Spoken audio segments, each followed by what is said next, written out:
রতন ৮ বছর, ছেলে, খুব বুদ্ধিমান এবং সহজ সরল। সীমা ৬ বছর, মেয়ে, রতনের ছোট বোন, মিষ্টি এবং কৌতূহলী। মা ৩-৫ বছর, শান্ত ও ধৈর্যশীল মহিলা। দৃশ্য: একটি ছোট পুরনো ঝুপড়ি ঘর। ঘরের মধ্যে একটি ভাঙা চৌকি, দু-একটি মাটির হাঁড়িকুড়ি আর কিছু পুরনো কাপড়। রতন আর সীমা মাটিতে বসে খেলছে। মা ঘরের এক কোণে বসে ছেঁড়া কাপড় সেলাই করছেন। দৃশ্য শুরু: রতন খেলতে খেলতে, জানিস সীমা, আমার যখন অনেক টাকা হবে তখন আমি একটা বড় বাড়ি বানাব। তাতে অনেক খেলনা থাকবে। সীমা চোখ বড় করে, সত্যি দাদা? আর তাতে কি অনেক চকোলেটও থাকবে? রতন হাসি, হ্যাঁ রে পাগলি। যত চাস তত চকোলেট। আর তোর জন্য একটা সুন্দর পুতুল যেটা গান গাইতে পারে।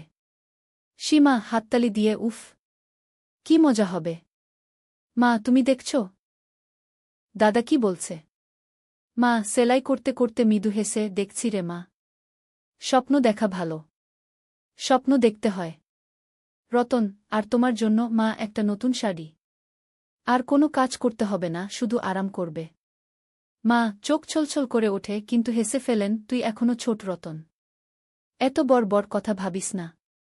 এখন শুধু লেখাপড়ার কথা ভাব।